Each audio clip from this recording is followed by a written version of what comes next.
ਡੰਡੋਤ ਵੰਦਨ ਕਵਾਰ। ਸਰਵ ਕਲਾ ਸਮਰੱਥ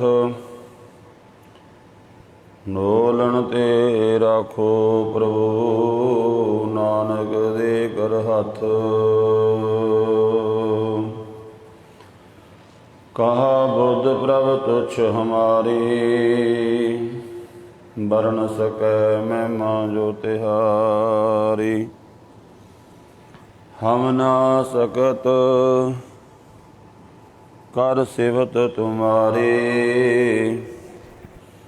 आप लिहो तुम कथा सुधारी। पिता जन्म जिम पूत न पावै कहाँ तवन का भेद बतावै। कहाँ लागे कीट बखानै महिमा तोर तू ही प्रभ जानै। सतनाम श्री वाहिगुरु साहिब जी। महला पहला। सच ता पर जानिए जा हृदय सच्चा होए। कूड़ की मल उतरै तन करे हच्छा धोए। सच ता पर जानिए जा सच धरे प्यार। नाओ सुन मन रसिए ता पाए मोह द्वार। सच ता पर जानिए जा जोत जान जियो। धरत काया साध कै विच दे करता बीयो। सच ता पर जानिए जा सिख सच्ची ले। दया जाने जी की किछ पुण्य दान करे। सच तां पर जानिए जा आत्म तीरथ करे निवास। सतगुरु नूं पुछ के बह रह करे निवास। सच सवना होए दारू पाप कढै धोए। नानक बखाणै बेनती जिन सच पल्लै होए। सच सवना होए दारू पाप कढै धोए। नानक बखाणै बेनती जिन सच पल्लै होए। वाहिगुरु जी का खालसा वाहिगुरु जी की फतेह।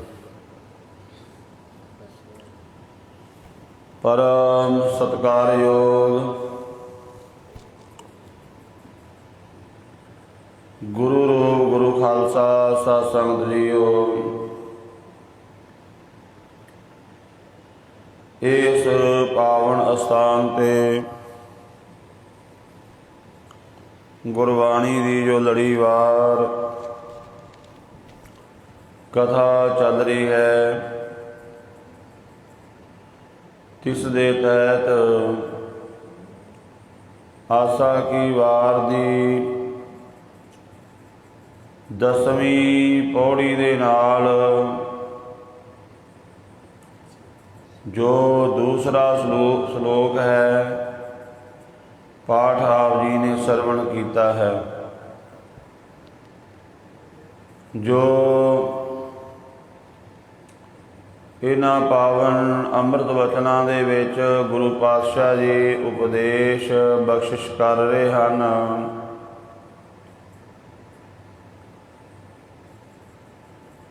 कि सारे पासे संसार दे विच जदों आपां झाती मारदे हां परमात्मा दे नाम तो बिना सारे पासे कूड़ दा ही वरतारा हो रहा है। जिसनूं धन गुरु नानक देव जी महाराज अपनी मुबारक रसना तो इस तरह भी फरमान करते ने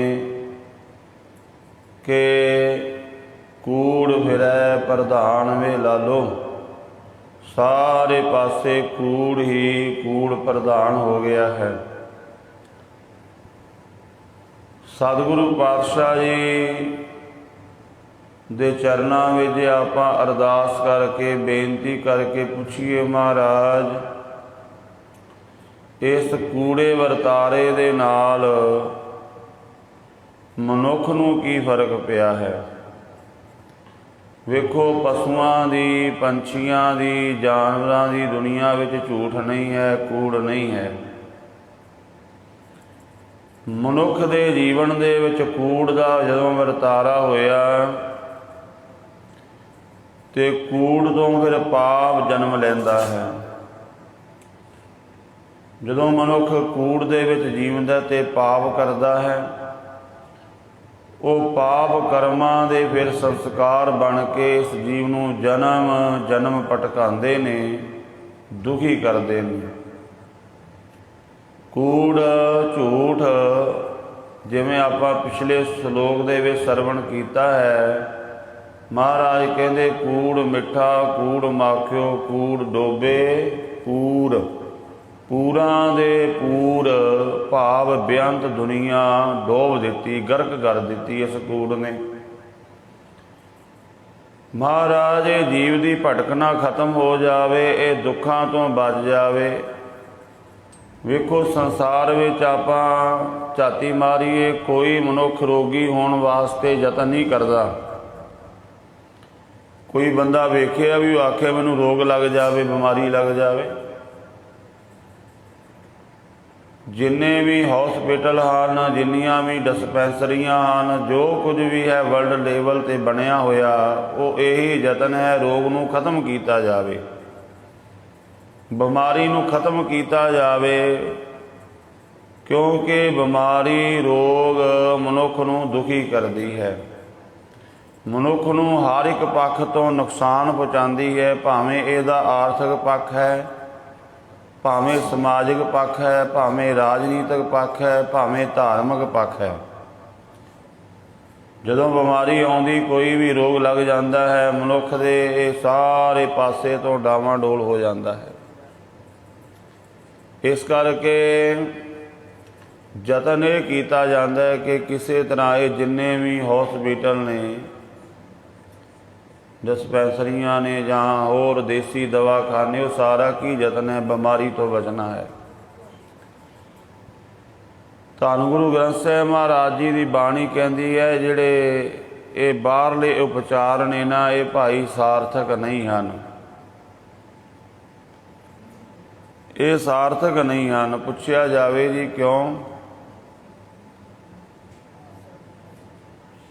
ਕਿਉਂਕਿ ਸਤਿਗੁਰੂ ਕਹਿੰਦੇ ਅੰਦਰ ਜੜ ਬੈਠੀ ਹੋਈ ਰੋਗ ਦੀ। ਵੇਖੋ, ਗੁਰੂ ਪਾਤਸ਼ਾਹ ਜੀ ਦੀ ਕਿੰਨੀ ਡੂੰਘੀ ਤਕਨੀਕ ਹੈ। ਇਹ ਸੰਸਾਰ ਵਿੱਚ ਵੀ ਜਿਹੜੀਆਂ ਮਹਾਂਮਾਰੀਆਂ ਫੈਲੀਆਂ ਨੇ ਜਾਂ ਜਿੰਨੇ ਵੀ ਰੋਗ ਨੇ, ਉਹਦਾ ਕਾਰਨ ਮਹਾਰਾਜ ਨੇ ਦੱਸਿਆ ਹੈ। ਉਹਦਾ ਕਾਰਨ ਕੀ ਹੈ? ਝੂਠ, ਕੂੜ, ਪਾਪ। ਜਦੋਂ ਤੱਕ ਮਨੁੱਖ ਦੇ ਅੰਦਰ ਇਹ ਹੈ, ਰੋਗ ਬਣੇ ਰਹਿਣਗੇ। ਕਿਉਂਕਿ ਇਹ ਜਿਹੜੇ ਜਿੰਨੇ ਵੀ ਪਾਪ ਨੇ ਨਾ, ਇਹ ਫਿਰ ਸਾਡੇ ਮਨ 'ਤੇ ਅਸਰ ਕਰਦੇ ਨੇ। ਮਨ, ਉਹਦੇ ਵਿੱਚ ਜਿੰਨੀ ਕੁ ਸ਼ਕਤੀ ਹੈ, ਓਨਾ ਕੁ ਪਾਪ ਨੂੰ ਆਪਣੇ ਵਿੱਚ ਦਬਾ ਲੈਂਦਾ ਹੈ। ਜਦੋਂ ਦਬਾ ਨਹੀਂ ਹੁੰਦਾ ਤੇ ਫਿਰ ਉਹ ਆਪਣਾ ਭਾਰ ਸਰੀਰ ਨੂੰ ਵੰਡ ਦਿੰਦਾ ਹੈ, ਤਨ ਨੂੰ ਵੰਡ ਦਿੰਦਾ ਹੈ।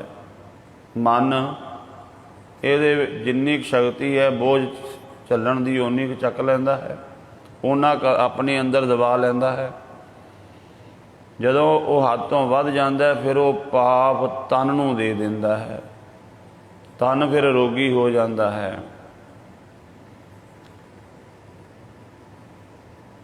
ਜਿਹੜੇ ਸਾਨੂੰ ਸਰੀਰਕ ਰੋਗ ਲੱਗਦੇ ਨੇ, ਜਦੋਂ ਮਨ ਪਾਪ ਦੇ ਵਿੱਚ ਪ੍ਰਵਿਰਤ ਹੋ ਗਿਆ, ਫਿਰ ਇਹ ਗਲਤ ਖਾਵੇਗਾ। ਇੱਦਾਂ ਕਹਿ ਲਓ, ਜਿਵੇਂ ਕੋਈ ਜੇਲ੍ਹ ਵਿੱਚ ਬੰਦ ਹੋ ਜਾਵੇ ਨਾ ਬੰਦਾ, ਉਹਨੂੰ ਉੱਥੇ ਜਿਸ ਤਰ੍ਹਾਂ ਦਾ ਵੀ ਖਾਣਾ ਦਿੱਤਾ ਜਾ ਰਿਹਾ, ਉਹਨੂੰ ਖਾਣਾ ਪਵੇਗਾ, ਉਹਦੀ ਮਜਬੂਰੀ ਹੈ। ਹੁਣ ਉਹ ਆਜ਼ਾਦੀ ਦੇ ਨਾਲ ਖਾਣਾ ਨਹੀਂ ਖਾ ਸਕਦਾ, ਆਜ਼ਾਦੀ ਨਾਲ ਵਸਤਰ ਨਹੀਂ ਪਾ ਸਕਦਾ, ਰੋਗੀ ਹੋ ਜਾਵੇਗਾ। ਬਹੁਤਾ ਲੰਮਾ ਸਮਾਂ ਉਸ ਜੇਲ੍ਹ ਵਿੱਚ ਰਹੇ, ਸਰੀਰ ਉਹਦਾ ਛੀਣ ਹੁੰਦਾ ਜਾਵੇਗਾ। ਇਸੇ ਤਰ੍ਹਾਂ ਸਾਡਾ ਮਨ ਹੈ, ਜਦੋਂ ਵਿਕਾਰਾਂ ਦੇ ਬੰਧਨਾਂ ਵਿੱਚ ਵੱਜ ਗਿਆ, ਪਾਪਾਂ ਦੇ ਬੰਧਨਾਂ ਵਿੱਚ ਵੱਜ ਗਿਆ, ਫਿਰ ਇਹ ਮਨ ਜਿਹੜਾ ਹੈ ਨੀਵਾਂ ਚਲਾ ਜਾਂਦਾ ਹੈ, ਰੋਗੀ ਹੋ ਜਾਂਦਾ ਹੈ। ਇੱਕ ਬੰਦਾ ਜੇਲ੍ਹ ਵਿੱਚ ਬੰਦ ਹੈ, ਘਰ ਦਾ ਮੁਖੀ ਸੀ, ਸਾਰਾ ਕਾਰੋਬਾਰ ਉਸੇ ਤੇ ਦਾਰੋ-ਮਦਾਰ ਸੀ। ਉਹਨੂੰ ਬੰਧਨ ਪੈ ਗਏ ਨੇ, ਜੇਲ੍ਹ 'ਚ ਬੰਦ ਹੋ ਗਿਆ ਹੈ, ਤੇ ਉਹਦੇ ਕਰਕੇ ਸਾਰਾ ਪਰਿਵਾਰ 'ਤੇ ਵੀ ਉਹ ਅਸਰ ਦਿਖਾਈ ਦੇਣ ਲੱਗ ਪਿਆ ਹੈ। ਸਾਰੇ ਪਰਿਵਾਰ 'ਤੇ ਵੀ, ਬੱਚਿਆਂ ਦੀ ਪੜ੍ਹਾਈ ਵੀ, ਕਾਰੋਬਾਰ, ਖਾਣਾ ਪੀਣਾ, ਘਰ ਦੇ ਜਿੰਨੇ ਵੀ ਕੰਮ ਸੀ ਸਮਾਜ ਦੇ, ਉਹ ਸਾਰੇ ਨੀਵੇਂ ਤਲ 'ਤੇ ਚਲੇ ਗਏ। ਇਸੇ ਤਰ੍ਹਾਂ ਸਾਡਾ ਮਨ ਮੁੱਖ ਹੈ ਇਸ ਤਨ ਦੇ ਅੰਦਰ। ਜਦੋਂ ਮਨ ਪਾਪਾਂ ਵਿੱਚ ਬੰਧਨਾਂ ਵਿੱਚ ਪੈ ਗਿਆ, ਇਹ ਤਨ ਦੇ ਇੰਦਰੀ ਜਿਹੜੇ ਨੇ, ਅੱਖਾਂ, ਜੀਵਾ, ਕੰਨ, ਹੱਥ, ਪੈਰ, ਇਹਨਾਂ ਸਾਰਿਆਂ ਦੀ ਵੀ ਅਵਸਥਾ ਡਾਵਾਂਡੋਲ ਹੋ ਗਈ। ਘਰ ਦਾ ਅਕਸਰ ਤੁਸੀਂ ਦੇਖੋ, ਜਿਨ੍ਹਾਂ ਦੇ ਘਰ ਦਾ ਮੁਖੀ ਪਿਤਾ ਉਹ ਬਾਹਰ ਵਿਦੇਸ਼ਾਂ ਵਿੱਚ ਚਲਾ ਜਾਵੇ, ਬੱਚੇ ਪਿੱਛੇ ਰਹਿਣਾ, ਬੱਚੇ ਅਕਸਰ ਵਿਗੜ ਜਾਂਦੇ ਨੇ, ਕਿਉਂਕਿ ਹੁਣ ਡਰ ਨਹੀਂ ਰਿਹਾ, ਮਾਂ ਦਾ ਇੰਨਾ ਡਰ ਨਹੀਂ ਮੰਨਦੇ, ਪਿਓ ਘਰ ਵਿੱਚ ਹੈ ਨਹੀਂ, ਅਤੇ ਉਹ ਬੱਚੇ ਮਾੜੇ ਕਰਮਾਂ ਦੇ ਵਿੱਚ ਪ੍ਰਵਿਰਤ ਹੋ ਗਏ। ਜਾਂ ਜਿਨ੍ਹਾਂ ਦੇ ਪਿਤਾ ਕਿਤੇ ਬਾਹਰ ਨੌਕਰੀ ਕਰਦੇ ਨੇ, ਅਕਸਰ ਇਹ ਦੇਖਣ ਨੂੰ ਮਿਲਦਾ ਹੈ। ਇਸੇ ਤਰ੍ਹਾਂ ਜਦੋਂ ਸਾਡਾ ਮਨ ਵਿਕਾਰਾਂ ਦੇ ਬੰਧਨਾਂ ਵਿੱਚ ਵੱਜ ਗਿਆ ਗੁਰਮੁਖੋ, ਫਿਰ ਇਹ ਸਾਡੇ ਤਨ ਦੇ ਇੰਦਰੇ ਵੀ ਡਾਵਾਂਡੋਲ ਹੋ ਜਾਂਦੇ ਨੇ। ਅੱਖਾਂ ਗਲਤ ਵੇਖਣ ਲੱਗ ਜਾਂਦੀਆਂ ਨੇ, ਰਸਨਾ ਗਲਤ ਖਾਣ ਲੱਗ ਜਾਂਦੀ ਹੈ, ਕੰਨ ਗਲਤ ਸੁਣਨ ਲੱਗ ਜਾਂਦੇ ਨੇ, ਕੂੜ ਦਾ ਵਰਤਾਰਾ ਹੋ ਜਾਂਦਾ ਹੈ। ਅਗਲਾ ਵੈਸੇ ਜਿਹੜਾ ਸ਼ਲੋਕ ਹੈ 11ਵੀਂ ਪੌੜੀ ਦੇ ਨਾਲ, ਉਹਦੇ ਵਿੱਚ ਵੀ ਮਹਾਰਾਜ ਇਹ ਬਚਨ ਕਰ ਰਹੇ ਨੇ, ਸੱਚ ਕਾਲ ਕੂੜ ਵਰਤਿਆ। ਕੱਲ੍ਹ ਆਪਾਂ ਇਹ ਪਹਿਲੇ ਸ਼ਲੋਕ ਦੀ ਵਿਚਾਰ ਕੀਤੀ ਸੀ, ਕੂੜ ਹੀ ਕੂੜ ਸਾਰੇ ਪਾਸੇ ਹੋ ਗਿਆ ਹੈ। ਇਹ ਕੂੜ ਆਇਆ ਕਿਉਂ? ਕਿਉਂਕਿ ਸੱਚ ਤੋਂ ਟੁੱਟ ਗਏ। ਸੱਚ ਹੈ ਪਰਮਾਤਮਾ, ਪਰਮੇਸ਼ਵਰ ਵਾਹਿਗੁਰੂ। ਨਾਨਕ ਵਖਾਣੈ ਬੇਨਤੀ ਤੁਧ ਬਾਜ, ਕੂੜੋ ਕੂੜ ਕਿਸ ਨਾ। ਫਿਰ ਇਹ ਵੀ ਬਚਨ ਆਖੇ ਨੇ, ਕੂੜ ਕੂੜੈ ਨੇਹੋ ਲੱਗਾ ਵਿਸਰਿਆ ਕਰਤਾਰ। ਜਦੋਂ ਰੱਬ ਵਿਸਰ ਗਿਆ ਤੇ ਫਿਰ ਉਹ ਪਰਮਾਤਮਾ ਦੀ ਬੰਦਗੀ ਤੋਂ ਵਿਹੂਣਾ ਮਨੁੱਖ ਕੂੜ ਦੇ ਵਿੱਚ ਪ੍ਰਵਿਰਤ ਹੋ ਗਿਆ। ਭਾਵੇਂ ਉਹ ਕੋਈ ਰਾਜਾ ਹੈ, ਭਾਵੇਂ ਕੋਈ ਪਰਜਾ ਹੈ, ਕੋਈ ਵੀ ਮਨੁੱਖ ਹੈ। ਉਸ ਸੱਚ ਨੂੰ ਜਾਣਨਾ ਹੈ। ਜੇਕਰ ਮਨੁੱਖ ਚਾਹੁੰਦਾ ਮੇਰੇ ਜੀਵਨ ਦੇ ਵਿੱਚ ਆਨੰਦ ਆਵੇ, ਮੈਂ ਬੰਧਨਾਂ ਤੋਂ ਮੁਕਤ ਹੋ ਜਾਵਾਂ। ਵੇਖੋ, ਆਜ਼ਾਦੀ ਹਰ ਕੋਈ ਚਾਹੁੰਦਾ ਹੈ। ਪਸ਼ੂ ਪੰਛੀ ਜਾਨਵਰ, ਪਸ਼ੂ ਦਾ ਤੁਸੀਂ ਰੱਸਾ ਖੋਲ੍ਹੋ ਨਾ ਖੁਰਲੀ ਤੋਂ, ਕਿੱਲੇ ਤੋਂ, ਉਹ ਵੀ ਭੱਜ ਜਾਂਦਾ ਹੈ। ਉਹ ਵੀ ਚਾਹੁੰਦਾ ਮੈਂ ਆਜ਼ਾਦ ਹੋਵਾਂ। ਆਨੰਦ ਵਿੱਚ ਜੀਵਣਾ ਚਾਹੁੰਦਾ ਹੈ ਤਾਂ ਉਸ ਸੱਚ ਨੂੰ ਜਾਣਨਾ ਪਵੇਗਾ। ਪਾਪਾਂ ਦੇ ਵਿਕਾਰਾਂ ਦੇ ਬੰਧਨਾਂ ਤੋਂ ਮੁਕਤ ਹੋਣਾ ਪਵੇਗਾ। ਜਪਜੀ ਸਾਹਿਬ ਦੇ ਆਰੰਭ ਵਿੱਚ ਮਹਾਰਾਜ ਨੇ ਇਹ ਗੱਲ ਆਖੀ ਹੈ, ਸਾਡੇ ਜੀਵਨ ਦਾ ਲਕਸ਼ ਇਹੀ ਹੈ। ਸਾਰੀ ਗੁਰੂ ਗ੍ਰੰਥ ਸਾਹਿਬ ਜੀ ਦੀ ਬਾਣੀ, ਉਹਦਾ ਲਕਸ਼ ਕੀ ਹੈ? ਕਿਵ ਸਚਿਆਰਾ ਹੋਈ ਹੈ, ਕਿਵ ਕੂੜੈ ਟੁੱਟੈ ਪਾਲ। ਸਚਿਆਰ ਕਿਵੇਂ ਹੋਇਆ ਜਾਵੇ, ਕੂੜ ਦੀ ਕੰਧ ਕਿਵੇਂ ਟੁੱਟੇ, ਉਹ ਸੱਚ ਨੂੰ ਕਿਵੇਂ ਜਾਣਿਆ ਜਾਵੇ। ਤਾਂ ਪਾਤਸ਼ਾਹ ਧੰਨ ਗੁਰੂ ਨਾਨਕ ਦੇਵ ਜੀ ਮਹਾਰਾਜ ਕਿਰਪਾ ਕਰ ਰਹੇ ਨੇ। ਮਹੱਲਾ ਪਹਿਲਾ। ਸੱਚ ਤਾਂ ਪਰ ਜਾਣੀਐ ਜਾਂ ਹਿਰਦੈ ਸੱਚਾ ਹੋਏ, ਕੂੜ ਕੀ ਮਲ ਉਤਰੈ ਤਨ ਕਰੇ ਹੱਛਾ ਧੋਏ। ਸੱਚ ਨੂੰ ਤਾਂ ਹੀ ਜਾਣਿਆ ਜਾਵੇਗਾ। ਵਾਹਿਗੁਰੂ ਨਾਲ ਸਾਡੀ ਜਾਣ ਪਛਾਣ ਕਿਵੇਂ ਹੋਵੇਗੀ? ਜਦੋਂ ਆਪਾਂ ਪਹਿਲਾਂ ਆਪ ਸੱਚ ਦੇ ਧਾਰਨੀ ਹੋ ਜਾਵਾਂਗੇ। ਜਦੋਂ ਤੱਕ ਸੱਚ ਦੇ ਧਾਰਨੀ ਨਹੀਂ ਹੁੰਦੇ, ਉਦੋਂ ਤੱਕ ਅਸੀਂ ਉਸ ਸੱਚ ਨਾਲ ਸਾਡੀ ਜਾਣ ਪਛਾਣ ਨਹੀਂ, ਅਤੇ ਜਦੋਂ ਤੱਕ ਸਾਡੀ ਜਾਣ ਪਛਾਣ ਨਹੀਂ, ਅਸੀਂ ਦੁਖੀ ਹੁੰਦੇ ਰਹਾਂਗੇ, ਕੂੜ ਦੇ ਵਿੱਚ ਪ੍ਰਵਿਰਤ ਰਹਾਂਗੇ। ਭਗਤ ਰਵਿਦਾਸ ਜੀ ਉਹ ਫਰਮਾਨ ਕਰਦੇ ਨੇ, ਮਨੁੱਖ ਦੇ ਅੰਦਰ ਦੀ ਅਵਸਥਾ, ਮਨੁੱਖ ਦੇ ਅੰਦਰ ਦੀ ਅਵਸਥਾ ਕੀ ਹੈ। ਬਾਹਰੋਂ ਮਨੁੱਖ ਸੱਚਾ ਲੱਗਦਾ ਹੈ, ਪਰ ਅੰਦਰ ਦੀ ਅਵਸਥਾ ਕੀ ਹੈ। ਮੇਰੀ ਸੰਗਤ ਹਰ ਸਮੇਂ, ਸਾਡੇ ਮਨ ਦੀ ਸੰਗਤ ਕਿੱਥੇ ਹੈ, ਮਨ ਕਿਹੜੀ ਸੰਗਤ ਕਰਦਾ ਹੈ। ਮੇਰੀ ਸੰਗਤ ਪੋਚ, ਪੋਚ ਕਹਿੰਦੇ ਨੇ ਮਾੜੇ ਨੂੰ। ਮੇਰੀ ਸੰਗਤ ਪੋਚ ਸੋਚ ਦਿਨ ਰਾਤੀ, ਮੈਨੂੰ ਸੋਚ ਲੱਗਾ ਹੈ, ਫਿਕਰ ਲੱਗਾ ਹੈ। ਆਪਣਾ ਬੱਚਾ ਜਾਂ ਕੋਈ ਭਰਾ, ਕੋਈ ਦੋਸਤ ਮਿੱਤਰ ਮਾੜੀ ਸੰਗਤ ਵਿੱਚ ਬਹਿਣ ਲੱਗ ਜਾਵੇ, ਬੰਦੇ ਨੂੰ ਫਿਕਰ ਲੱਗ ਜਾਂਦਾ ਵੀ ਇਹ ਬੜਾ ਸਾਡਾ ਅਜੀਜ਼ ਹੈ, ਪਿਆਰਾ, ਪਰ ਮਾੜੀ ਸੰਗਤ ਵਿੱਚ ਬਹਿਣ ਲੱਗ ਪਿਆ ਹੈ। ਮੇਰੀ ਸੰਗਤ ਪੋਚ ਸੋਚ ਦਿਨ ਰਾਤੀ, ਦਿਨ ਰਾਤੀ ਫਿਕਰ ਲੱਗ ਗਿਆ ਹੈ। ਮਾੜੀ ਸੰਗਤ ਵਿੱਚ ਬੈਠਣ ਲੱਗ ਪਿਆ, ਮਨ ਕੀ ਬਣੇਗਾ ਮੇਰਾ। ਮੇਰੀ ਸੰਗਤ ਪੋਚ ਸੋਚ ਦਿਨ ਰਾਤੀ, ਮੇਰਾ ਕਰਮ ਕੁਟਲਤਾ ਜਨਮ ਕੁਭਾਂਤੀ।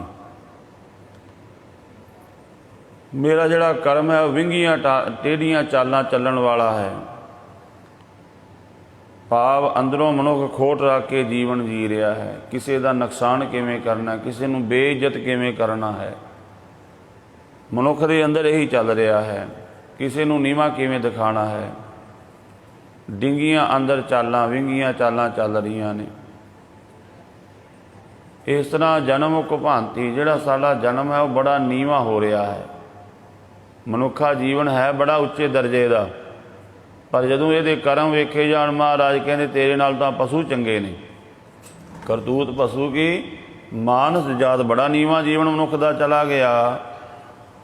ਪਿੱਛੇ ਜੀ ਆਪ ਜੀ ਨੇ ਸ਼ਾਇਦ ਖਬਰ ਸੁਣੀ ਹੋਏਗੀ, ਤਕਰੀਬਨ 2 ਸਾਲ ਹੋ ਗਏ ਨੇ, ਕਿ ਇੱਕ ਹੋਟਲ ਦੇ ਵਿੱਚ ਕੋਈ ਮਾਸ ਖਾ ਰਿਹਾ ਸੀ, ਕਿਸੇ ਮਨੁੱਖ ਦੀ ਉਂਗਲ ਆ ਗਈ ਵਿੱਚ। ਉਹਦੇ ਤਹਿਕੀਕਾਤ ਹੋਈ, ਪਤਾ ਚੱਲਿਆ ਇੱਥੇ ਤੇ ਮਨੁੱਖ ਵੱਢ ਕੇ ਖਵਾਏ ਜਾਂਦੇ ਨੇ। ਅਣਜਾਣ ਮਨੁੱਖ ਜਿਹੜੇ, ਇਹ ਗੋਏਵਾਲ ਦੀ ਉਧਰ ਦੀ ਗੱਲ ਖਬਰ ਹੈ। ਤੇ ਉਹ ਹੋਟਲ 'ਤੇ ਫਿਰ ਛਾਪਾ ਪਿਆ, ਪਤਾ ਲੱਗਾ ਉੱਥੇ ਵੀ ਇਹ ਤਾਂ ਮਨੁੱਖ ਬੰਦੇ ਜਿਹੜੇ ਕੋਈ ਅਣਜਾਣ ਜਾਂਦੇ ਨੇ, ਕਈ ਐਸੇ, ਉੱਥੇ ਮਨੁੱਖ ਬੰਦੇ ਨੂੰ ਵੱਢ ਦਿੱਤਾ ਜਾਂਦਾ ਸੀ। ਮਨੁੱਖ ਦਾ ਜੀਵਨ ਕਿੰਨਾ ਨੀਵਾਂ ਚਲਾ ਗਿਆ। ਤੁਸੀਂ ਵੇਖੋ, ਅਜੇ ਪਸ਼ੂਆਂ ਦੇ ਅੰਦਰ, ਪੰਛੀਆਂ ਦੇ ਅੰਦਰ, ਜਾਨਵਰਾਂ ਦੇ ਅੰਦਰ ਇਹ ਗੱਲ ਨਹੀਂ ਹੈ, ਜਦ ਕਿ ਮਨੁੱਖ ਆਪਣੀ ਹੀ ਜਾਤੀ ਦਾ ਘਾਣ ਕਰਨ ਲੱਗਾ ਹੈ। ਮਨੁੱਖ ਦਾ ਜੀਵਨ ਬੜਾ ਨੀਵਾਂ ਚਲਾ ਗਿਆ। ਭਗਤ ਰਵਿਦਾਸ ਜੀ ਕਹਿੰਦੇ, ਰਾਮ ਗੁਸਈਆ ਜੀ ਕੇ ਜੀਵਨਾ ਮੋਹਿ ਨਾ ਵਿਸਾਰੋ, ਮੈਂ ਜਨ ਤੇਰਾ ਹੈ ਰਾਮ ਹੈ ਗੁਸਈਆ। ਕਿਰਪਾ ਕਰੋ ਮੈਂ ਤੇਰਾ ਹੀ ਹਾਂ, ਕਿਰਪਾ ਕਰੋ ਮੈਂ ਮਾੜੀ ਸੰਗਤ ਵਿੱਚ ਫਸ ਗਿਆ ਹਾਂ, ਮੈਨੂੰ ਬਚਾ ਲੈ। ਮੇਰੀ ਹਰੋ ਬਿਪਤ ਜਨ ਕਰੋ ਸੁਭਾਈ, ਚਰਨ ਨਾ ਛਾਡੋ ਸਰੀਰ ਕਲ ਜਾਈ। ਕਹੋ ਰਵਿਦਾਸ ਪਰੋਂ ਤੇਰੀ ਸਾਂਭਾ, ਬੇਗ ਮਿਲੋ ਜਨ ਕਰਨਾ ਵਿਲਾਂਭਾ। ਭਗਤ ਕਬੀਰ ਸਾਹਿਬ ਜੀ ਇਸ ਬਾਰੇ ਆਪਣੇ ਖਿਆਲ, ਆਪਣੀ ਬਾਣੀ ਦੇ ਵਿੱਚ ਉਹ ਬਚਨ ਕਰਦੇ ਨੇ ਕਿ ਹਿਰਦੈ ਕਪਟ ਮੁਖ ਗਿਆਨੀ, ਝੂਠੇ ਕਹਾਂ ਬਲੋਭ ਸਪਾਨੀ। ਹਿਰਦਾ ਤੇ ਕਪਟ ਨਾਲ ਭਰਿਆ ਪਿਆ, ਅੰਦਰ ਡਿੰਗੀਆਂ ਚਾਲਾਂ, ਵਿੰਗੀਆਂ ਚਾਲਾਂ, ਕੂੜ ਭਰਿਆ ਹੋਇਆ ਹੈ। ਹਿਰਦੈ ਕਪਟ ਮੁਖ ਗਿਆਨੀ, ਝੂਠੇ ਕਹਾਂ ਬਲੋਭ ਸਪਾਨੀ। ਇਹ ਝੂਠੇ ਮਨੁੱਖ ਕਿਉਂ ਪਾਣੀ ਨੂੰ ਰਿੜਕ ਰਿਹਾ ਹੈ। ਪਾਣੀ ਨੂੰ ਰਿੜਕਣ ਨਾਲ ਮੱਖਣ ਨੇ ਪ੍ਰਾਪਤ ਨਹੀਂ ਹੋਣਾ। ਜਿਹੜੇ ਤੂੰ ਕਰਮ ਕਰ ਰਿਹਾ ਹੈ ਇਹ ਪਾਣੀ ਨੂੰ ਰਿੜਕਣ ਦੇ ਤਰ੍ਹਾਂ ਹੀ ਹਨ। ਕਾਇਆ ਮਾਂਜ ਸਕੌਣ ਗੁਣਾ, ਜੋ ਘਟ ਭੀਤਰ ਹੈ ਮਲਣਾ। ਕਾਇਆ ਨੂੰ ਮਾਂਜਣ ਨਾਲ ਕੀ ਬਣੇਗਾ, ਜੇਕਰ ਤੇਰਾ ਹਿਰਦਾ ਤੇ ਮੈਲ ਨਾਲ ਭਰਿਆ ਪਿਆ ਹੈ। ਕਾਇਆ ਮਾਂਜ ਸਕੌਣ ਗੁਣਾ, ਜੋ ਘਟ ਭੀਤਰ ਹੈ ਮਲਣਾ। ਲੋਕੀ 68 ਤੀਰਥ ਨਹਾਈ, ਕੌਰਾ ਪੰਨ ਤਉ ਨਾ ਜਾਈ। ਲੋਕੀ ਜਿਹਦੀ ਆਪਾਂ ਸਬਜ਼ੀ ਬਣਾਉਂਦੇ ਹਾਂ ਉਹਦੇ ਵਿੱਚ ਕੋਈ ਐਸਾ ਹੁੰਦਾ ਬੜਾ ਕੋੜਾ ਹੁੰਦਾ ਹੈ। ਭਗਤ ਕਬੀਰ ਸਾਹਿਬ ਜੀ ਦੇ ਜੀਵਨ ਵਿੱਚ ਇੱਕ ਗਾਥਾ ਆਉਂਦੀ ਕਿ ਕੁਝ ਸਾਧੂ ਮਹਾਤਮਾ ਇਹਨਾਂ ਕੋਲ ਮਿਲਣ ਆਏ। ਉਹ ਤੀਰਥਾਂ ਦੀ ਯਾਤਰਾ, ਇਸ਼ਨਾਨ ਕਰਨ ਵਿੱਚ ਬੜਾ ਵਿਸ਼ਵਾਸ ਰੱਖਦੇ ਸੀ। ਤੇ ਭਗਤ ਕਬੀਰ ਸਾਹਿਬ ਦੇ ਕੋਲ ਕੁਝ ਦਿਨ ਰਹੇ, ਸੰਗਤ ਕੀਤੀ, ਬੜਾ ਆਨੰਦ ਆਇਆ। ਤੇ ਕਹਿਣ ਲੱਗੇ, ਭਗਤ ਜੀ ਸਾਡੀ ਬੇਨਤੀ ਸਾਡੇ ਨਾਲ ਚਲੋ, ਤੀਰਥਾਂ ਦੀ ਯਾਤਰਾ ਦਾ ਬੜਾ ਵੱਡਾ ਮਹਾਤਮ ਹੈ। ਭਗਤ ਕਬੀਰ ਸਾਹਿਬ ਕਹਿੰਦੇ, ਭਲਿਓ ਜਦੋਂ ਤੱਕ ਮਨੁੱਖ ਦੇ ਹਿਰਦੇ ਵਿੱਚ ਕਪਟ ਹੈ, ਛਲ ਹੈ, ਫਰੇਬ ਹੈ, ਤੀਰਥਾਂ ਦਾ ਨਹਾਤਾ ਹੋਇਆ ਵੀ ਇਹਦਾ ਕੁਝ ਨਹੀਂ ਸਵਾਰੇਗਾ। ਉਹ ਕਹਿੰਦੇ ਨਹੀਂ ਜੀ, ਤੀਰਥਾਂ ਦਾ ਬੜਾ ਮਹਾਤਮ ਹੈ। ਇਸੇ ਕਰਕੇ ਤੁਸੀਂ ਵੇਖੋ ਵੱਡੇ ਵੱਡੇ ਤੀਰਥਾਂ 'ਤੇ ਬੜੇ ਬੜੇ ਲੋਕ ਜਾਂਦੇ ਨੇ, ਉੱਥੇ ਬੜਾ ਦਾਨ ਪੁੰਨ ਕਰਦੇ ਨੇ। ਭਾਵੇਂ ਪਤਾ ਨਹੀਂ ਕਿੰਨੇ ਕੁ ਗਰੀਬਾਂ ਦਾ ਉਹਨਾਂ ਨੇ ਲਹੂ ਪੀਤਾ ਹੁੰਦਾ ਹੈ, ਕਿੰਨੇ ਕੁ ਗਰੀਬਾਂ ਦਾ ਹੱਕ ਮਾਰਿਆ ਹੁੰਦਾ, ਉੱਥੇ ਜਾ ਕੇ ਦਾਨ ਪੁੰਨ ਕਰਦੇ ਨੇ। ਉਹਨਾਂ ਦੇ ਕੋਲ ਇੱਕ ਲੌਕੀ ਪਈ ਸੀ, ਦੇ ਦਿੱਤੀ। ਕਹਿੰਦੇ ਫਿਰ ਸਾਡੀ ਥਾਂ 'ਤੇ ਇਹਨੂੰ ਨਾਲ ਲੈ ਜਾਵੋ। 6 ਮਹੀਨਿਆਂ ਬਾਅਦ ਉਹ ਆਏ। ਜਦੋਂ ਹਰ ਇੱਕ ਤੀਰਥ 'ਤੇ ਜਾਣ, ਉੱਥੇ ਉਹਦਾ ਵੀ ਇਸ਼ਨਾਨ ਕਰਾਇਆ ਕਰਨ। ਜਦੋਂ ਆ ਕੇ ਤੋੜ ਕੇ ਭੰਨ ਕੇ ਮੂੰਹ ਨੂੰ ਲਾਈ, ਭਗਤ ਕਬੀਰ ਸਾਹਿਬ ਕਹਿੰਦੇ ਤਾਂ ਕੌੜੀ ਹੈ। ਉਹ ਕਹਿੰਦੇ ਮਹਾਰਾਜ ਇਹਨੇ ਕੋੜਾ ਹੀ ਰਹਿਣਾ ਹੈ। ਕਹਿੰਦੇ ਫਿਰ ਤੀਰਥਾਂ ਦੇ ਤੁਸੀਂ ਕਹਿੰਦੇ ਬੜਾ ਵੱਡਾ ਮਹਾਤਮ ਹੈ, ਜਿਹੜੇ ਤੀਰਥ ਇਸ ਦਾ ਕੋੜਾਪਣ ਨਹੀਂ ਤਿਆਗ ਸਕੇ ਉਹ ਤੁਹਾਡਾ ਕੀ ਸਵਾਰਨਗੇ। ਲੋਕੀ 68 ਤੀਰਥ ਨਹਾਈ, ਲੋਕੀ 68 ਤੀਰਥਾਂ 'ਤੇ ਨਹਾ ਕੇ ਆ ਗਈ, ਕੋੜਾਪਣ ਤਉ ਨਾ ਜਾਈ। ਕੋੜਾਪਣ 'ਤੇ ਗਿਆ ਨਹੀਂ ਹੈ। ਆਪਾਂ ਵੀ ਝਾਤੀ ਮਾਰੀ, ਆਪਾਂ ਦਰਬਾਰ ਸਾਹਿਬ ਅੰਮ੍ਰਿਤਸਰ ਵੀ ਜਾਂਦੇ ਹਾਂ, ਸਾਰੇ ਗੁਰੂ ਧਾਮਾਂ ਦੀ ਯਾਤਰਾ ਕਰਦੇ ਹਾਂ। ਕਿ ਸਾਡੇ ਵਿੱਚੋਂ ਕ੍ਰੋਧ ਚਲਾ ਗਿਆ, ਝੂਠ ਚਲਾ ਗਿਆ, ਛਲ ਫਰੇਬ ਚਲਾ ਗਿਆ, ਬੰਦਾ ਉੱਥੇ ਦਾ ਉੱਥੇ ਹੀ ਹੈ, ਸੁਭਾਅ ਨਹੀਂ ਬਦਲਿਆ। ਕੀ ਫਾਇਦਾ ਹੋਇਆ ਜਾਣ ਦਾ, ਯਾਤਰਾ ਕਰਨ ਦਾ। ਲੋਕੀ 68 ਤੀਰਥ ਨਹਾਈ, ਕੌਰਾਪਨ ਤਉ ਨਾ ਜਾਈ। ਆਪ ਨਾ ਦੇ ਚੁਰੂ ਭਰ ਪਾਨੀ, ਤੇ ਨਿੰਦੈ ਜੇ ਗੰਗਾ ਆਨੀ। ਤੋ ਐਸਾ ਸੁਭਾਅ ਮਨੁੱਖ ਦਾ ਹੋ ਗਿਆ, ਜਦੋਂ ਤੱਕ ਸਤਿਗੁਰੂ ਪਾਤਸ਼ਾਹ ਕਹਿੰਦੇ ਉਹ ਸੱਚ ਨੂੰ ਨਹੀਂ ਜਾਣਦਾ ਤੂੰ, ਉਦੋਂ ਤੱਕ ਫਿਰ ਦੁਖੀ ਰਹੇਗਾ, ਜੰਮਦਾ ਮਰਦਾ ਰਹੇਗਾ, ਕੂੜ ਦੇ ਵਿੱਚ ਪਰਵਿਰਤ ਰਹੇਗਾ। ਤੇ ਪਾਤਸ਼ਾਹ ਕਹਿੰਦੇ ਸੱਚ ਤਾਂ ਪਰ ਜਾਣੀਐ ਜਾਂ ਹਿਰਦੈ ਸੱਚਾ ਹੋਏ। ਤੇਰਾ ਹਿਰਦਾ ਸੱਚਾ ਜਦੋਂ ਹੋ ਗਿਆ ਨਾ, ਉਦੋਂ ਤੂੰ ਸੱਚ ਨੂੰ ਜਾਣ ਲਏਗਾ। ਧੰਨ ਗੁਰੂ ਨਾਨਕ ਦੇਵ ਜੀ ਮਹਾਰਾਜ ਇੱਕ ਪ੍ਰਮਾਣ ਦਿੰਦੇ ਨੇ ਰਾਮਕਲੀ ਰਾਗ ਦੀ ਵਾਰ ਦੇ ਵਿੱਚ, ਵੇਲ ਪੰਜਾਇਆ ਕੱਤ ਮੁਣਾਇਆ, ਕੱਟ ਕੁੱਟ ਕਰ ਖੁੰਭ ਚੜਾਇਆ, ਲੋਹਾ ਵੱਡੇ ਦਰਜੀ ਪਾੜੇ, ਸੂਈ ਧਾਗਾ ਸੀਵੈ। ਸੂਈ ਧਾਗਾ ਸੀਪੈ।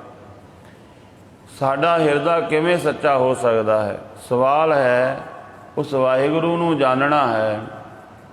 ਮਹਾਰਾਜ ਕਹਿੰਦੇ ਹਿਰਦੇ ਨੂੰ ਸੱਚਾ ਕਰ। ਹਿਰਦਾ ਕਿਵੇਂ ਸੱਚਾ ਹੋਵੇਗਾ? ਪ੍ਰਮਾਣ ਮਹਾਰਾਜ ਕਹਿੰਦੇ ਦੇਖੋ ਬਾਣੀ ਦੇ ਵਿੱਚ ਦਿੱਤਾ ਹੈ, ਸੂਈ ਧਾਗੇ ਦਾ, ਕੱਪੜੇ ਦਾ। ਵੇਲ ਪੰਜਾਇਆ ਕੱਤ ਮੁਣਾਇਆ, ਕੱਟ ਕੁੱਟ ਕਰ ਖੁੰਭ ਚੜਾਇਆ, ਲੋਹਾ ਵੱਡੇ ਦਰਜੀ ਪਾੜੇ, ਸੂਈ ਧਾਗਾ ਸੀਪੈ, ਨਾਨਕ ਓਂ ਪਤ ਪਾਟੀ ਸੀਪੈ, ਨਾਨਕ ਜਾਪੈ ਜਪ।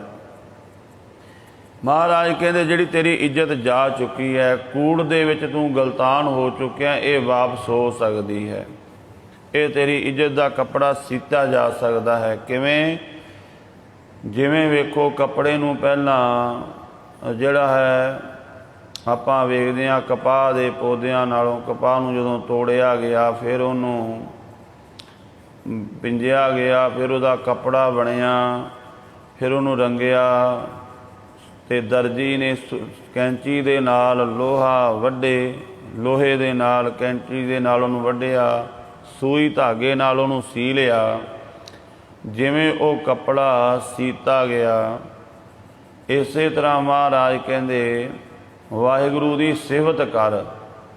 ਤੇਰੇ ਅੰਦਰ ਵੀ ਖੰਡਾ ਆ ਚੁੱਕਾ ਹੈ, ਪਰ ਜੇ ਤੂੰ ਰੱਬ ਦਾ ਨਾਮ ਜਪੇ, ਫਿਰ ਤੇਰਾ ਹਿਰਦਾ ਸੱਚਾ ਹੋ ਸਕਦਾ ਹੈ। ਤੇਰੇ ਹਿਰਦੇ ਵਿੱਚ ਸੱਚ ਆ ਸਕਦਾ ਹੈ। ਸੱਚ ਪੁਰਾਣਾ ਹੋਵੇ ਨਾਹੀ, ਸੀਤਾ ਕਦੇ ਨਾ ਪਾਟੈ। ਮਹਾਰਾਜ ਕਹਿੰਦੇ ਸੱਚ ਕਦੇ ਪੁਰਾਣਾ ਨਹੀਂ ਹੁੰਦਾ। ਬਸ ਸੱਚ ਨਾਲ ਜੁੜ ਜਾ, ਵਾਹਿਗੁਰੂ ਦੇ ਨਾਮ ਦੇ ਨਾਲ ਜੁੜ ਜਾਣਾ ਕਰ। ਸੱਚ ਤਾਂ ਪਰ ਜਾਣੀਐ ਜਾਂ ਹਿਰਦਾ ਸੱਚਾ ਹੋਏ। ਬਸ ਕੂੜ ਤਾਂ ਸਾਰਿਆਂ ਦੇ ਅੰਦਰ ਹੀ ਹੈ। ਉਹਦੇ ਤੋਂ ਬਚਣ ਦਾ ਤਰੀਕਾ, ਹਿਰਦੇ ਨੂੰ ਨਿਰਮਲ ਕਰਨ ਦਾ ਤਰੀਕਾ ਹੈ ਗੁਰੂ ਦਾ ਬਚਨ ਆਪਾਂ ਮੰਨੀਏ। ਬਸ ਭੂਮੀਏ ਦਾ ਜ਼ਿਕਰ ਆਉਂਦਾ ਹੈ। ਭੂਮੀਆ ਪਹਿਲਾਂ ਚੋਰੀ ਕਰਦਾ ਸੀ, ਉਹਦੇ ਸੁਭਾਅ ਵਿੱਚ ਇਹ ਚੀਜ਼ ਆ ਚੁੱਕੀ ਸੀ। ਜਿਹੜੀ ਚੀਜ਼ ਸੁਭਾਅ ਵਿੱਚ ਆ ਜਾਵੇ ਨਾ, ਉਹਨੂੰ ਬਦਲਣਾ ਬੜਾ ਔਖਾ ਹੈ। ਜਿਹੜੀ ਚੀਜ਼ ਸੁਭਾਅ ਵਿੱਚ ਨਹੀਂ ਹੈ ਉਹ ਬਦਲੀ ਜਾ ਸਕਦੀ, ਜਿਹੜੀ ਸੁਭਾਅ ਵਿੱਚ ਆ ਜਾਵੇ ਉਹ ਫਿਰ ਆਦਤ ਬਣ ਜਾਂਦੀ। ਜਿਵੇਂ ਵਾਰਿਸ ਸ਼ਾਹ ਵੀ ਕਹਿੰਦਾ ਹੈ, ਵਾਰਿਸ ਸ਼ਾਹ ਨਾਲ ਆਦਤਾਂ ਜਾਂਦੀਆਂ ਨੇ ਭਾਵੇਂ ਕੱਟੀਏ ਪੋਰੀਆਂ ਪੋਰੀਆਂ ਜੀ। ਉਹ ਸੁਭਾਅ ਬਣ ਗਿਆ, ਜਦੋਂ ਸੁਭਾਅ ਨਹੀਂ ਜਾਂਦਾ।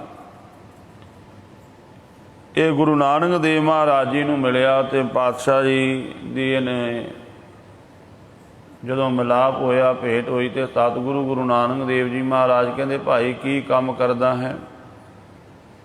ਕਹਿੰਦਾ, ਜੀ ਮਹਾਰਾਜ ਤੁਹਾਨੂੰ ਸੱਚ ਦੱਸਾਂਗਾ, ਸੰਤ ਜੀ ਝੂਠ ਨਹੀਂ ਦੱਸਾਂਗਾ, ਮੈਂ ਚੋਰੀ ਕਰਦਾ ਹਾਂ। ਬਚਪਨ ਤੋਂ ਇਹੀ ਕੁਝ ਕਰਦਾ ਆ ਰਿਹਾ, ਕਿਉਂਕਿ ਸਾਡੇ ਪਰਿਵਾਰਾਂ ਵਿੱਚ ਇਹੀ ਕੁਝ ਹੈ। ਸਤਿਗੁਰੂ ਜੀ ਕਹਿੰਦੇ, ਨਾ ਕਰ, ਇਹ ਬਚਨ ਸਾਡੇ ਕਮਾ। ਕਹਿਣ ਲੱਗਾ, ਮਹਾਰਾਜ ਬਚਨ ਕਮਾ ਲਾਂਗਾ ਪਰ ਚੋਰੀ ਨਹੀਂ ਛੱਡ ਸਕਦਾ, ਕਿਉਂਕਿ ਮੇਰੇ ਸੁਭਾਅ ਵਿੱਚ ਆ ਚੁੱਕੀ ਹੈ। ਪਾਤਸ਼ਾਹ ਕਹਿੰਦੇ, ਫਿਰ ਇਹ 3 ਬਚਨ ਕਮਾ ਲੈ। ਕਿਹੜਾ? ਇੱਕ ਤਾਂ ਸਦਾ ਸੱਚ ਬੋਲੀ, ਦੂਜਾ ਗਰੀਬ ਮਾਰਨਾ ਹੋਣ ਦੀ, ਤੀਜਾ ਲੂਣ ਖਾ ਕੇ ਹਰਾਮ ਨਾ ਕਰੀਏ। ਕਹਿਣ ਲੱਗਾ, ਮਹਾਰਾਜ ਠੀਕ ਹੈ, ਬਚਨ ਕਮਾਵਾਂਗਾ ਪਰ ਚੋਰੀ ਨਹੀਂ ਛੱਡਾਂਗਾ। ਇਹਨੇ ਚੋਰੀ ਕਰਨੀ ਸੀ। ਕਹਿੰਦੇ ਕਈ ਦਿਨ ਲੰਘ ਗਏ। ਇਹਨੇ ਪਲਾਨ ਬਣਾਇਆ ਕਿ ਰਾਜੇ ਦੇ ਘਰ ਲੁੱਟਿਆ ਜਾਵੇ, ਮਹੱਲਾਂ ਵਿੱਚ ਚੋਰੀ ਕੀਤੀ ਜਾਵੇ, ਅਤੇ ਬਾਦਸ਼ਾਹ ਵਾਲਾ ਲਿਬਾਸ ਪਾ ਕੇ ਘੋੜੇ 'ਤੇ ਸਵਾਰ ਹੋ ਕੇ ਅੱਧੀ ਰਾਤ ਨੂੰ ਆ ਗਿਆ। ਬਾਦਸ਼ਾਹ ਦੇ ਮਹਿਲਾਂ ਦੇ ਬਾਹਰ ਡਿਊਟੀ 'ਤੇ ਸਿਪਾਹੀ ਖੜ੍ਹੇ ਨੇ। ਇਹ ਆਇਆ ਅਤੇ ਉਹਨਾਂ ਨੂੰ ਪੁੱਛਿਆ ਕੌਣ ਹੈ? ਕਹਿੰਦਾ, ਗੱਜ ਕੇ ਉਹਨਾਂ ਨੂੰ ਪੂਰੇ ਰੋਹ ਦੇ 'ਚ ਕਹਿਣ ਲੱਗਾ, ਮੈਂ ਚੋਰ ਹਾਂ। ਉਹ ਡਰ ਗਏ ਵੀ ਇਹ ਤਾਂ ਕੋਈ ਬਾਦਸ਼ਾਹ ਦਾ ਮਿੱਤਰ ਹੈ, ਅਤੇ ਇਹ ਆਪਣੇ ਆਪ ਨੂੰ ਚੋਰ ਕਹਿ ਰਿਹਾ। ਚੋਰ ਤਾਂ ਲੱਗ ਨਹੀਂ ਰਿਹਾ, ਇਹਦੇ ਬਾਣੇ ਤੋਂ ਪਤਾ ਲੱਗਦਾ ਹੈ। ਉਹਨਾਂ ਨੇ ਦਰਵਾਜ਼ਾ ਖੋਲ੍ਹਤਾ। ਕਹਿੰਦੇ, ਮਹਾਰਾਜ ਜਾਓ ਅੰਦਰ, ਤੁਸੀਂ ਚੋਰ ਨਹੀਂ, ਸਾਨੂੰ ਪਤਾ ਹੈ। ਕਿਉਂਕਿ ਉਹਨਾਂ ਨੂੰ ਪਤਾ ਹੈ ਕੋਈ ਵੀ ਚੋਰ ਸਿਪਾਹੀ, ਅੱਜ ਆਪਾਂ ਵੇਖੋ ਪੁਲਿਸ ਤੋਂ ਲੋਕ ਡਰਦੇ ਨੇ, ਪੁਰਾਣੇ ਸਮੇਂ ਵਿੱਚ ਤਾਂ ਪੁਲਿਸ ਦੇ ਨਾਂ ਤੋਂ ਲੋਕ ਡਰਨ ਲੱਗ ਜਾਂਦੇ, ਬੜਾ ਭੈ ਮੰਨਦੇ ਸੀ। ਤਾਂ ਉਹ ਚਲਾ ਗਿਆ ਅੰਦਰ। ਕਹਿੰਦੇ ਹਨ ਬਹੁਤ ਸਾਰਾ ਸਮਾਨ ਲੁੱਟਿਆ, ਬੰਨ੍ਹਿਆ, ਪੰਡਾਂ ਬੰਨ੍ਹੀਆਂ, ਉੱਥੇ ਕੁਝ ਖਾਣ ਲੱਗਾ। ਉਹ ਜਿਹੜਾ ਪਦਾਰਥ ਹਨੇਰੇ ਵਿੱਚ ਕੁਝ ਮਿਲਿਆ, ਛਕਿਆ, ਅਤੇ ਉਹ ਸਲੂਣਾ ਸੀ। ਗੁਰੂ ਨਾਨਕ ਪਾਤਸ਼ਾਹ ਜੀ ਦਾ ਬਚਨ ਯਾਦ ਆ ਗਿਆ। ਪਹਿਲਾ ਸੱਚ ਬੋਲਿਆ, ਦੂਜਾ ਲੂਣ ਖਾ ਕੇ ਹਰਾਮ ਨਹੀਂ ਕਰਨਾ। ਲੂਣ ਖਾ ਰਿਹਾ, ਇਹਦੇ ਘਰ ਹਰਾਮੀ ਨਹੀਂ ਕਰਨੀ, ਰੱਖ ਦਿੱਤਾ ਸਾਰਾ ਕੁਝ। ਚਲਾ ਗਿਆ। ਸਵੇਰੇ ਉੱਠੇ, ਰਾਜਾ ਦੇਖਿਆ ਵੀ ਮਹਿਲਾਂ ਵਿੱਚ ਚੋਰੀ ਹੋਈ, ਸਮਾਨ ਬੰਨ੍ਹਿਆ ਪਿਆ, ਲੈ ਕੇ ਕੋਈ ਨਹੀਂ ਗਿਆ। ਜਿਹੜੇ ਇਲਾਕੇ ਦੇ ਚੋਰ ਹੁੰਦੇ ਨੇ, ਪੁਲਿਸ ਵਾਲਿਆਂ ਨੂੰ ਪਤਾ ਹੁੰਦਾ ਸਾਰਾ। ਢੰਡੋਰਾ ਪਵਾਤਾ, ਫੜ ਲਏ ਉਹ ਲੋਕ, ਮਾਰਕੁੱਟ ਸ਼ੁਰੂ ਹੋ ਗਈ। ਇਹਨੂੰ ਪਤਾ ਲੱਗਾ ਮੇਰੀ ਥਾਂ 'ਤੇ ਉਹਨਾਂ ਨੂੰ ਮਾਰਿਆ ਜਾ ਰਿਹਾ ਹੈ। ਆ ਗਿਆ, ਕਹਿਣ ਲੱਗਾ, ਜੀ ਇਹਨਾਂ ਨੇ ਚੋਰੀ ਨਹੀਂ ਕੀਤੀ, ਚੋਰੀ ਮੈਂ ਕੀਤੀ। ਉਹ ਬਾਦਸ਼ਾਹ ਪੁੱਛਦਾ ਹੈ ਵੀ ਤੂੰ ਇਹ ਸਾਰਾ ਕੁਝ ਛੱਡ ਕਿਵੇਂ ਗਿਆ? ਕਹਿਣ ਲੱਗਾ, ਜੀ ਮੈਨੂੰ ਗੁਰੂ ਨਾਨਕ ਦੇਵ ਜੀ ਮਿਲੇ ਨੇ, 3 ਬਚਨ ਦਿੱਤੇ ਨੇ, ਮੈਂ ਉਹਨਾਂ ਨੂੰ ਦੱਸਤਾ ਸੀ ਮੈਂ ਚੋਰ ਹਾਂ, ਚੋਰੀ ਹੀ ਕਰਦਾ ਹਾਂ, ਮੇਰਾ ਸੁਭਾਅ ਹੈ, ਬਦਲਿਆ ਨਹੀਂ ਜਾ ਸਕਦਾ ਇਹਨੂੰ। ਤਾਂ ਬਸ ਗੁਰੂ ਨਾਨਕ ਪਾਤਸ਼ਾਹ ਜੀ ਨੇ 3 ਬਚਨ ਤੇ ਸੱਚ ਬੋਲਣਾ ਹੈ, ਲੂਣ ਖਾ ਕੇ ਹਰਾਮ ਨਹੀਂ ਕਰਨਾ, ਔਰ ਤੀਸਰਾ ਗਰੀਬ ਮਾਰ ਨਹੀਂ ਹੋਣ ਦੇਣੀ। ਮੈਂ 3 ਬਚਨ ਕਮਾ ਲਏ ਨੇ। ਕਹਿੰਦੇ ਬਾਦਸ਼ਾਹ ਬੜਾ ਖੁਸ਼ ਹੋਇਆ, ਆਪਣਾ ਮੰਤਰੀ ਬਣਾ ਲਿਆ ਸੀ ਭਾਈ ਭੂਮੀਏ ਨੂੰ। ਤੋ ਮਹਾਰਾਜ ਸੱਚੇ ਪਾਤਸ਼ਾਹ ਕਹਿੰਦੇ, ਗੁਰੂ ਦਾ ਜਦੋਂ ਬਚਨ ਕਮਾਵੇਂਗਾ ਤੇਰਾ ਹਿਰਦਾ ਸੱਚਾ ਹੋ ਜਾਵੇਗਾ। ਸੱਚ ਤਾਂ ਪਰ ਜਾਣੀਏ, ਉਸ ਸੱਚ ਨੂੰ, ਵਾਹਿਗੁਰੂ ਨੂੰ ਤੂੰ ਜਾਂ ਜਾਣੇਗਾ ਜਾਂ ਤੇਰਾ ਹਿਰਦਾ ਸੱਚਾ ਹੋਵੇ। ਹਿਰਦਾ ਸੱਚਾ ਕਿਵੇਂ ਹੋਵੇਗਾ? ਜਦੋਂ ਆਪਾਂ ਗੁਰੂ ਦਾ ਬਚਨ ਕਮਾਵਾਂਗੇ।